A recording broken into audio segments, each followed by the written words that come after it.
Good day, lords and ladies, and welcome back to Scarlet Hollow Episode 2 with me, Cornish-knight. As we dive back into the game, Stella has just returned to the table with some books, and let's get down to business, shall we? Stella sets a massive pile of books on the table and pulls up a chair. Alright, she says. Got our snacks, got our source documents, let's get this research party started. This is going to be so much faster with the two of you here to help out. I do love the art style of Gretchen. I think it's a cute little Chinese pug. Kanika, I'll be doing most of my research online. You never know what kind of weird bias the folks writing these books might have. Stella, whatever you find online might be biased too, you know. Which is why we have to cross-reference things, says Kanika. Yeah, you're right. It's good to cast a wide net. Guess the books are up to me and Jason. Reading awaits. So, you have three exploring options, and we have the readings for suckers that Kanika and Stella do the work for you. No, you must always read. I'm a big fan of history books, so let's see, we have flipped through the veins of Scarlet, the history of Scarlet Hollow's coal mines, Silas, Scarlet, soldier, woodsman and leader, flip through Appalachian folk monsters. Let's go the veins of Scarlet first. Forced into retirement at the age of 50 due to a war injury from his time in the Indian Wars, exacerbated by a short stint serving as a captain in the Confederacy, Silas Scarlet also lost his eldest two sons to that bloodiest of wars, leaving his third eldest son, Andrew Jackson Scarlet, to take charge of the mine. Under his leadership, the mine prospered, undoubtedly in part due to the growth of the railway industry. Managed to evade coal union for decades, making them one of the most profitable mines in the country, Andrew Scarlet built the surrounding town into what it is today, with an expensive stone buildings, bustling main street, and overseeing it all the elegant Scarlet Estate. That was until 1889, the largest and finest feat of architecture in the region. Culminating in the tragic collapse of 1918, it was found that Charles Shaw, the co-manager of the mine, had loosened security measures to increase production during World War I, resulting in the fatal collapse and the death of over 160 men and boys, some as young as 10. Oh dear. The casualties included Andrew Jackson's eldest son, Theodore, who had taken over for his aging father during the bustle of the war. His brother, Enoch V. Scarlet, managed to pull the mine from the brink of ruin, thereby saving the town. So this is how your family made its fortune. And that was interesting. So what we learned from that was that the accident was, allegedly caused by Shaw. Due to, it could be also, you'd see it was said co-manager. It could be that the eldest Scarlet son didn't like being co-manager and wanted the mine for himself. Though the fact that he died in it, well, it could be the other brother. You never know. Strange things happen. The younger brother wants to be in charge, so he kills his older brother in the mine collapse and gets the other man kicked out so he alone is in control and can be seen as the saviour. Who knows? Let's see. Flipping through Silas Scarlet, soldier, woodsman, and leader. Silas Scarlet was born to Colonel Everett J. Scarlet in 1818, one of 12 siblings. He grew up in eastern North Carolina during the tumultuous time in the state's history. Not much is known about his life before he joined the army in 1836. He quickly rose through the ranks in part due to his father's connections, but also due to a particular ruthlessness for which he received the nickname Bloody Silas Scarlet. Well, the Indian Wars were not pleasant at all for anybody that was involved. The federal government granted the now Captain Silas a tract of bounty land in exchange for his service in the Indian War, and he settled into the hills of North Carolina in 1841. That land would become Scarlet Hollow. But it started But it started as a simple log cabin built by Silas's own two hands, occupied by his family of 10, Silas, his wife, Mary, Joseph, Scarlet, and their 8 children. Logging business brought many workers and fellow land owners to the hills, but it wasn't until Silas discovered rich seams of coal running underneath the entire region that Scarlet Hollow was really put on the map. He saved what he could and brought the surrounding hillside at great discount, cleverly hiding what he knew about the land's true value. Thus, he had all the resources to found Scarlet Hollow's now famous coal mine. You finished with this one. I mean, to be honest, that sounds bad from like a modern perspective, but historically that kind of thing happened a lot. Like one person finding out that there was like a resource in a region and then trying to monopolize it. That's how industries developed historically. Because if you didn't do it, someone else would. Let's see. Let's flip through Appalachian folk monsters. I mean, like that period, like the 19th century, just like it's just a lot of things went on. Industrialization, the sort of breakdown of society, the development of capitalism, like the Industrial Revolution. The Industrial Revolution had a massive impact on society. I mean, the American Civil War is, it's you can sort of use it as, I believe it is shown as one of the earliest examples of industrial warfare, where the impact of industrialization is seen with the development of mass conscription, mass production, trench warfare, all the things that were heralded and be the main focus of the 20th century really sort of started to get going in the 19th century. Right. Appalachian folk monsters. A few entries catch your eye. The Wampus Cat, a large cat-like creature with a loud, howling voice, often said to sound like a woman crying out in pain. Often linked to the Cherokee legends, some cite the Wampus Cat as originating with the story of a woman who sought vengeance against the monstrous cat demon for driving her husband mad. She hunted it down and by wearing a bobcat mask tricked it into using its own vile magic on itself, freeing the people of the region from its evil. Others say the creature comes from the story of a woman who wore a pelt of wild cat to witness forbidden hunting rites. The hunters of her village gathered to perform the rite and she watched in secret from underneath the cat's pelt, but was soon discovered. For her indiscretion, she was fused with the pelt and transformed into a creature that was neither human nor cat, forced to wander the wilderness alone, feared by all.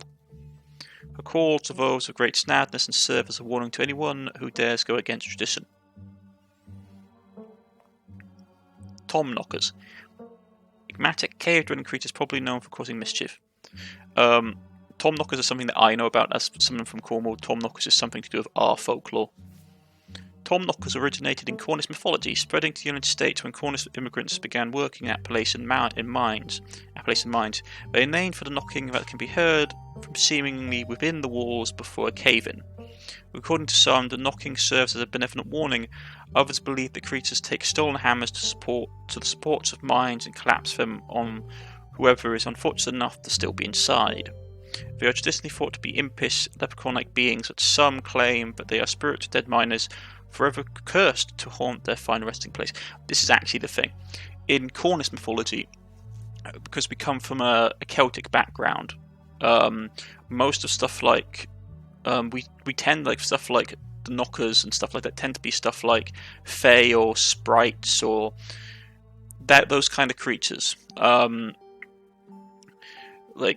knockers in Cornish mythology tend to be sort of like interpreted to be like pixies or equivalent to that. They're sort of fae-like creatures that inhabit the mines of the earth, and that in Cornish folklore you were supposed to offer offerings, or some would call them bribes, to the knockers.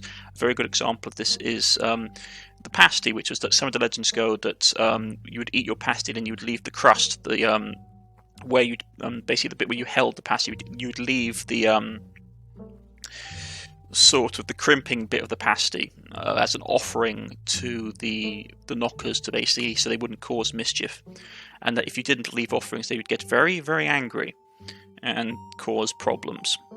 But with a lot of Celtic mythology, Fae are not nice. Fae tend to be on average like neutral in their outlook, and can be good or evil depending on how it takes them, and their views of morality are very different from, well, we were supposed to be very different from how mortal morality was, human morality. They saw things very differently. But yeah, there are some that say that like knockers are sort of like the spirit of dead miners, but that's not as common. Not in Cornish folklore anyway. Right, so Tailipo, a small creature with a tail and wide yellow eyes. I have heard of this. There was a hunter who lived in a tiny cabin in the middle of the woods, all alone with his hunting dog. One night, after a particularly bad week of hunting, both with their stomachs empty, the hunter spied something out of the corner of his eye. Some small creature had got into the cabin through a hole, and before he could even figure out what it was, he had drawn his gun and fired at the thing, his hunger guiding his actions.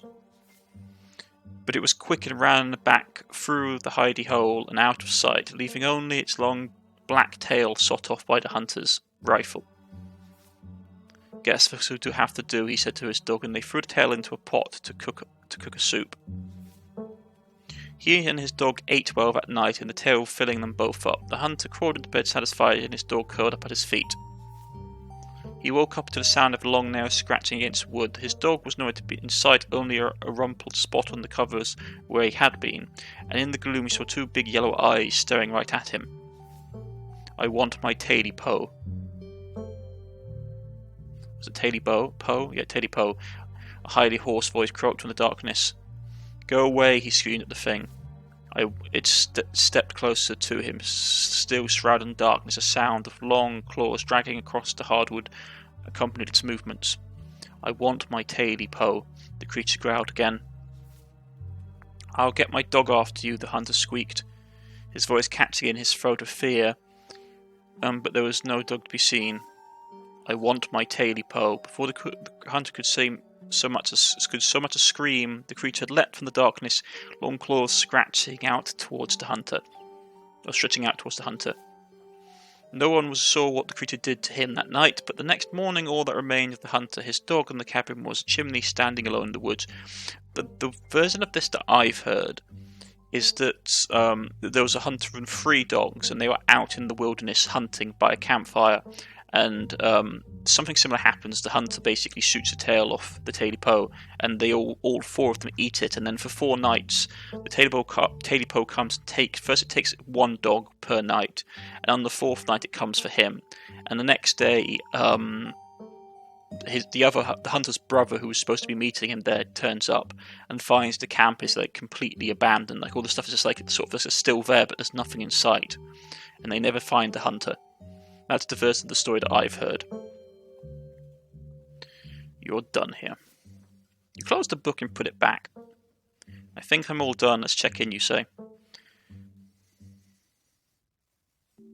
Alright, if we're going with what Kinika's mum told us last night, I think we can rule out natural disasters as what brought ditchings here. But not nuclear instances, says Stella. Looks like our state has a history of those. What about you all? Find anything? She inquires.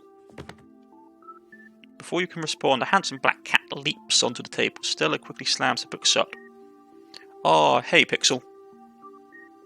Excuse me a second, folks. Sorry about that. Hey, Pixel. Kinika chuckles to herself. You might want to close your book. He loves to rip up any paper he can find. Haha, don't worry, little guy. I didn't forget your treats. Pixel immediately goes to town on Stella's treats. Oscar returns. Sorry if Pixel's bothering you all. Hopefully he hasn't gobbled up any of our books. He can't stand the thought of that people might pay attention to anything that isn't him.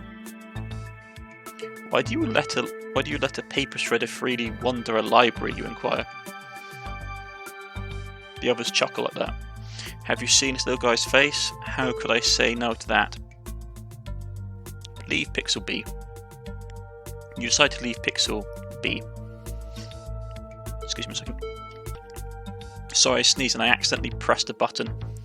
But yeah. The cat coils up on the table. Oscar looks at you. Alright, better get back to shelving. Let me know if you need anything. Right. Any luck with Rosalina? I believe that's his daughter. Have you had any luck with Rosalina? Not yet. I knew a teen would be handful, but I didn't think it'd happen overnight. I'll probably head out once we're all done and check in on her usual haunts. Stella, what was that you were saying about nuclear incidents? You were talking about Goldsboro thing, right? Yeah, apparently in the 60s a B-52 carrying a live warhead broke up mid-air and dropped a couple of bombs. Fascinating bit of history there, says Oscar. The first of the 2 bombs landed upright after its parachute got caught in a tree. Thankfully it didn't go off. At the time the government claimed that the bombs were unarmed, but it later came out that the only thing preventing a detonation was a single electronic switch which failed to trigger on the descent. That sounds a lot like the incidents that happened, I can't remember when it was, but I think it was like in the mid-20th century, I think like in the 50s or the 60s, when an American aircraft broke up over, I think it was over the Spanish or Portuguese coastline, and they dropped several bombs. None of them went off, obviously, but it irradiated quite a large area, and they didn't find all of them. And this isn't an incident. This isn't like an isolated case. A number of bombs have disappeared over the years around the world. I can't remember exactly how many it is, but yes, it is a rather scary prospect. 60 years later, the second bomb still hasn't been recovered. Right, its conventional explosive disintegrated in midair, but most of the nuclear material was made unrecoverable by flooding. If I remember correctly, they just buried it and sealed it up. Alright, I don't think the Solomon nuclear bombs is in our skill set, so the nuke made a ditchlings. If the bomb is somewhere else, why would there be so many ditchlings here? That's a good point. I mean, unless the only thing that could have happened was that they dumped the nuclear material here, or something like maybe underground water channels and carried debris all the way down here, but that's a long stretch. Let's go with this one. If the bomb is somewhere else, why would there be so many ditchlings here?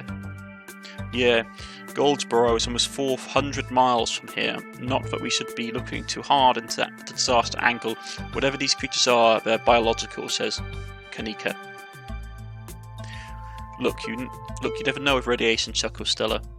We actually know quite a bit. It just melts you, it doesn't make monsters, and a 60-year-old bomb isn't going to explode on its own hundreds of miles away and kill us here. Well, yeah, radiation does just kill things, unfortunately. I mean, it can cause mutations in cells, but if it's high enough radiation, it will just straight out kill you. And yeah, 60-year-old bomb, that's not true. We still have bombs from like the First and Second World War that can go off. But if it's like hundreds of miles away, it shouldn't be an issue. You never know. It could always be the whole underground society of bomb-worshipping mutants just waiting to blow it up, and that's a Planet of the Apes reference. I've missed this, says Kinika. Do you think if there's a cult here? You whisper. You lean in quietly, whisper to Stella and Kanika. Do you guys think there's like a cult here? Maybe the ditch things were actually nudists doing some sort of weird ritual. No, we saw what those things were. They weren't humanoid. They weren't human. Well, they were humanoid, but they weren't humans. Maybe the ditch things were like summoned. A lot of folks here feel tense and closed off. That's probably not the best thing to say, but like maybe the ditch things were summoned. That's probably our best bet. Like if you think about it, like they're supposed to be here for a disaster. Maybe something summoned them there. Summoned by the disaster they're planning. Maybe the things were like summoned as part of a ritual or something like that. I'd assume a spiral. I assume the spiral we found was some sort of nest made by the ditchlings. But yeah, maybe we have cause and effect backwards. I'm writing it down. It's much more likely it's much more likely that thing was a nest than it was some sort of magical ritual site. Right. So, do you think Wayne factors into any of this? Check out the mines.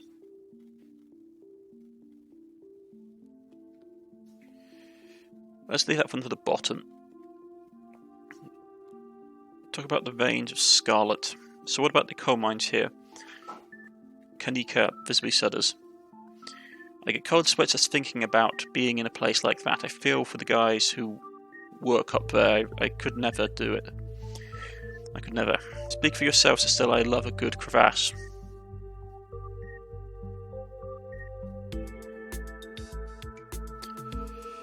What happened after the mines collapsed? The book just kind of glossed over that, you said. Oscar turns around. There was a union for a little bit, but it didn't last. There's not a whole lot written about the past century here. Yeah, the Scarlet Hollow mine isn't exactly the most ethically run business, says Kanika. No offence or anything, says Stella. I'm sure Tabby runs the mine better than Charles Shaw did. Still hasn't let the union in vote. There's a reason she and I don't talk.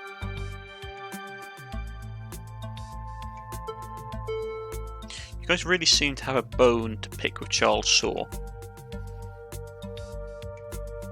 That's what happens when someone directly causes a monumental disaster, especially in a small town like this. People tend to spit when they hear your name. You got run out of town on a rail, you know. And that's not a figure of speech. Back then they actually tied you to a rail and ran you out of town. There's a big memorial of it over on the far wall. There is actually. And you come into the start off it when you come into the library, you see the painting. He got off easy if you ask me, says Kanika.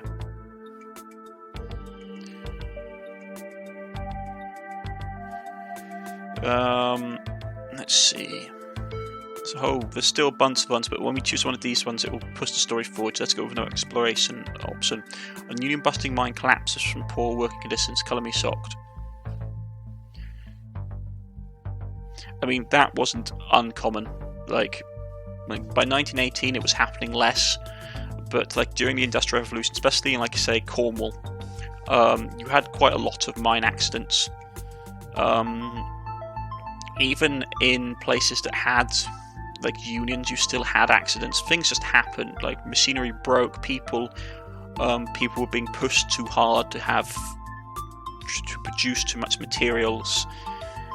Like Cornish tin mines, which were considered by, like for example, coal miners found Cornish tin mines to be quite claustrophobic and dangerous because of the nature of the work in Cornish tin mines, tin and copper mines. It's things happen, like cave-ins, lifts breaking and dropping you down to the bottom of a mine shaft, poison gas explosions, just things happened. Like mining is a dangerous business. Even today with all our modern tech, bad things still happen. Yeah, it was pretty awful, says Stella. That's what the sculpture out. That's what the sculpture out front is for, says Oscar, commemorating all the men and children who died that day. Every kid in Scarlet Hollow learns about the collapse in 1918. I mean, the fact that they still had children working in mines in 1918 in this region, like in Britain, that had been outlawed. Like during the 19th century, like child labour had been outlawed way before this time. I think in the latter half of the 19th century it was outlawed. It'd mean that you had to send your children to school. The kids didn't like that too much. Now did the parents, but then the parents liked having the children at home to basically do manual labour for them. Our teachers love to emphasise on how many children they had working down there, probably to try and show us how good we have it, or whatever. Low bar, if you ask me. It's not so much as a low bar. Like modern like modern, like going to school, that kind of stuff is like miles above what children working during the Industrial Revolution would have had. Like there was no way to really escape. You couldn't read, you couldn't write, you couldn't do basic mathematics. Most children, basically, if you went into a mine as a child, you'd be dead the rest of your life. And there was very little ways that you could get out of it. You weren't paid very well. Your life expectancy was short. I believe it was like supposed to be somewhere like mid-30s, late 40s was considered like the average lifespan. And then even towards the end of that, you'd still get stuff like lung diseases, like black lung from all the dust inhalation and all this kind of stuff, like stone lung. Just horrible conditions. You know, that could be what the ditchlings are warning us about, another collapse, says Stella, writing it down on a list of potential disasters. Kanika: yeah, Stella, that's morbid, and besides... Stella, that's morbid, and besides, if it was all Charles Shaw's fault. The labour market is way more strict now. There's no way you could get away with the kind of safety cutbacks he pulled. Doesn't mean that what he did still doesn't linger. I mean, like, if the mines are still working around the existing old mine like infrastructure, like some of the worst mine disasters in Cornish history were caused by modern, like, active mines breaking into old mine workings, and the old mines, which are full up of water and stuff, flooded the new mines and drowned people, or there were collapses. Like, it happens. Yeah, Oscar looks over to you. You all don't think the mine is about to collapse, right? Ha, no, I don't think so, says Kanika. Phew, had me worried there for a second, mutters the librarian. I hate to give Tabitha any credit, she says, but the mine is safer now than it was back then. Still, what a horrible thought. You never know, says Stella. I agree with Stella. Maybe the ditchlings are warning about another collapse. What if the ditchlings are coming from the mines? What if something toxic in the mines is poisoning the town? Wayne seemed sick. I'm not sure I agree with the collapse angle, but the mines seem important. The whole town is built around them. Well, Wayne really did seem sick. Maybe there's something toxic in the mines poisoning the town. Yeah, that could happen. Like water pooling in abandoned workings and then seeping into the water table, containing heavy metals like lead and arsenic. Well, yeah, like containing contaminants, I should say, like lead and arsenic. What if there's something toxic in the mines poisoning the town? Wayne seemed sick. Honestly, that sounds like one of the more plausible explanations you've had so far. What about the ditchlings? I don't know. Maybe there's some sort of parasite down in the mines. Maybe it infected Wayne, and maybe Wayne infected the local wildlife. Yeah, that could work. So, talk about Silas Scarlet. Talk about Appalachian folk monsters. Let's talk about Scarlet. So, Silas Scarlet. What a revisionist biography. Rich guy in the South. I should have known it wouldn't be pretty. I guess he was a product of a different time. Who knows what future generations would think when we look back on us. Whoa. Talk about a self-made man. Seems like a great dude. I mean, like, most bibliographies are revisionist in nature. There's very few of them that tell a complete picture. Let's see. Rich guy in the South should have known. I guess he was a product of a different time. Who knows what future generations will think when they look back on us. That's probably true. I guess he was a product of his different time. Who knows what future generations would think when they look back on us. Sure, but the dude was still a monster. Yeah, yeah, he was a monster. But a lot of people throughout history would now be considered monsters. People like Alexander the Great. I mean, like Napoleon. Like, Napoleon is considered a really controversial figure in French history. But he did a lot of great. He brought in the rule of law, like a proper legal code. He got rid of feudalism. But at the same time, he threw Europe into a war that lasted like 20 years. And history, it's really hard to look back on history with a modern eye and not find fault with like most of historical people in it. Winston Churchill is another good example. Like, though he's very famous for the Second World War and the role he played in that, and getting Britain through the Second World War, like he had a lot of very controversial views. And then there's stuff like Gallipoli in the First World War, and just a whole host of stuff. History, like, is very, very grey. Everyone, like, historical figures tend to be very grey. Sorry that you're related to him, says Stella.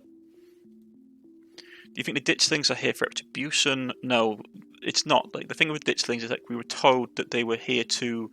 They're the harbingers of doom. They're not there for retribution. They're basically like crows. They turn up when something bad is going to happen. I get it. It must be one of those burial situations like poltergeists. Not really. I mean, there was not tied to him because the mine happened afterwards. This town is stuck in the past and built on atrocities. It's already practically collapsing on itself. No offence. He seems like a terrible person, but I don't see what it has to do with bad omens or creatures in the woods. I don't think he's really relevant to whatever's happening right now. Probably he seems like a terrible person, but I don't see what it has to do with bad omens or creatures in the woods. Let's go with that one.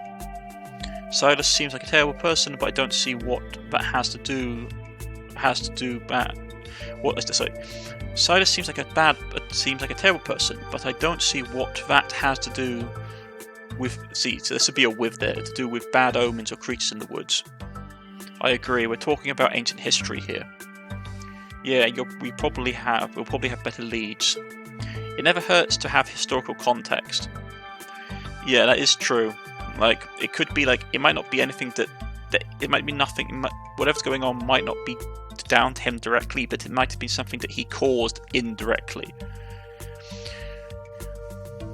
Talk about the Appalachian folk monsters. So, Appalachian folk monsters.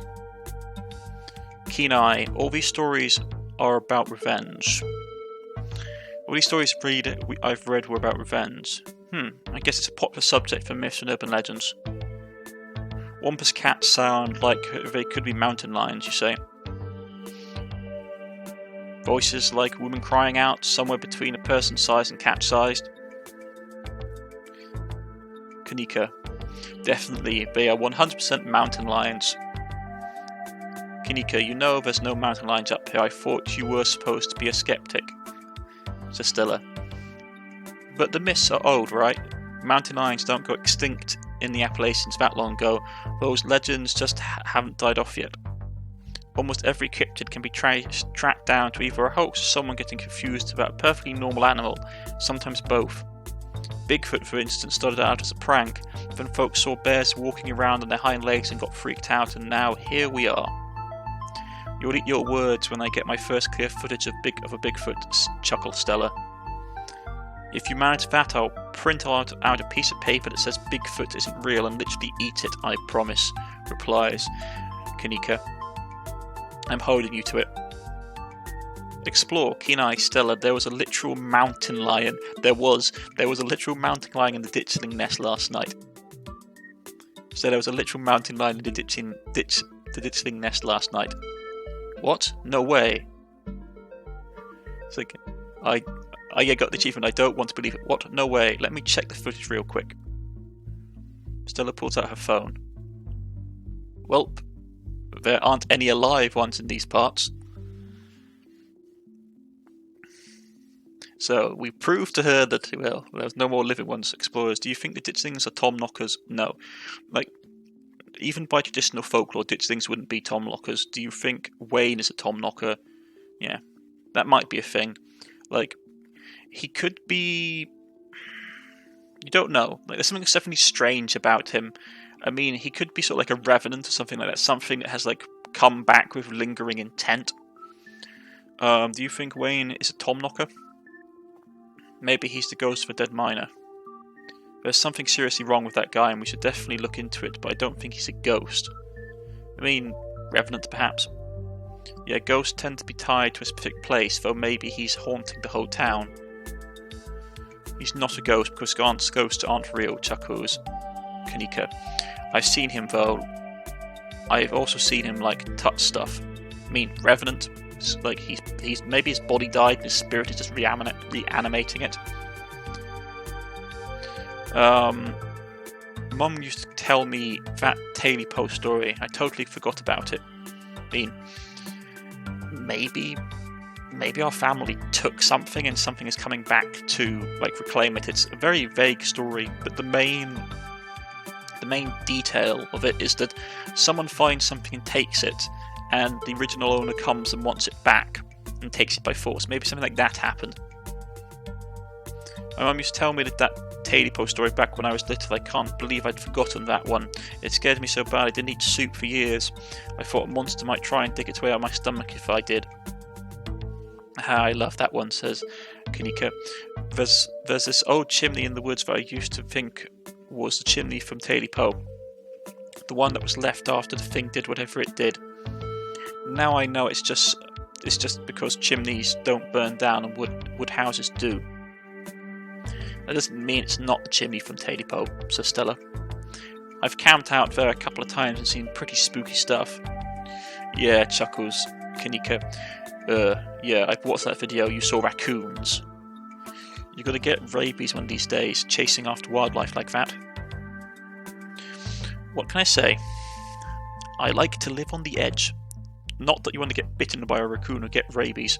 Like the vaccine, like the cure for rabies is really painful and it comes in a very large syringe. Let's move on.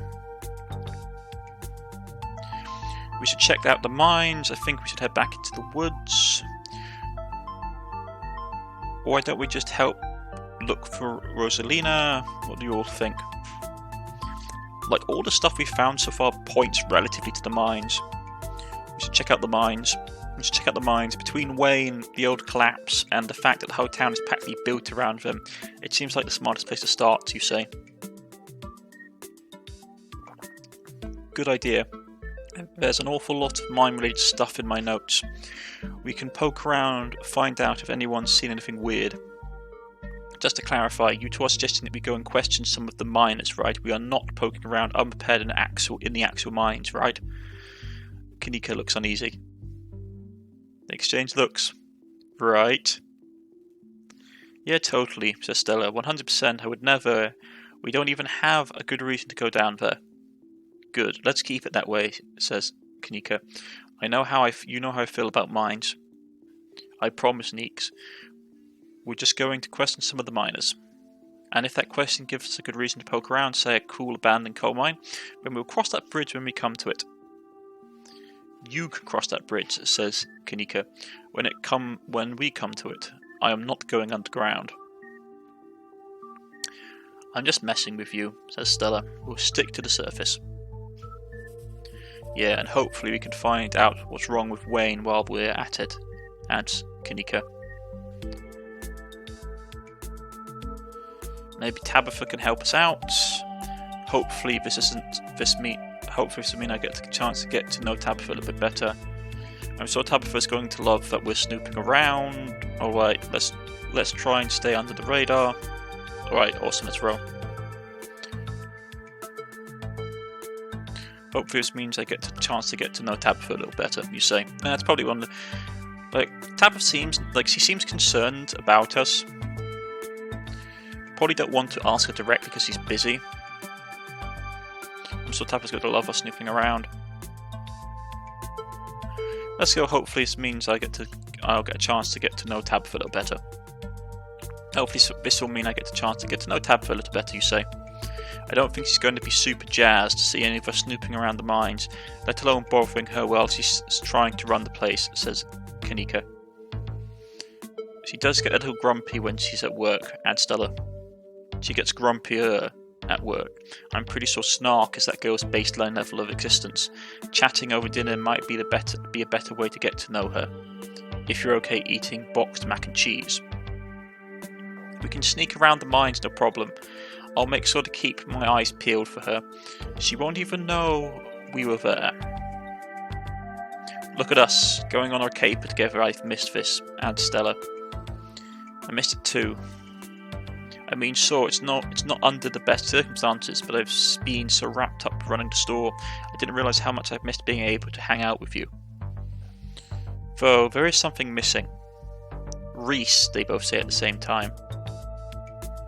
I really miss that dude. I can't believe how long it's been since we've seen each other. Have you seen him lately? Asks Kanika. Nope, I tried to plan stuff, but he's been too sick. I didn't realise it was getting so bad, that poor guy. You know, we could just pop over and surprise him. He seemed excited to meet Jason. Maybe we'll finally get him to leave his little cave. Kanika looked excited. Hell yeah, let's do it. Alright, let's roll out. And with that, folks, I think that's a good place to end for today. A lot of lore was passed down. It's quicker when you don't have to read it out loud, but we are on the road. See if we pick up another party member, and then we're going to investigate the mines of Scarlet Hollow and see where that goes. I've been Cornish-knight. This has been Scarlet Hollow episode 2, and I shall see you all again next time. Goodbye.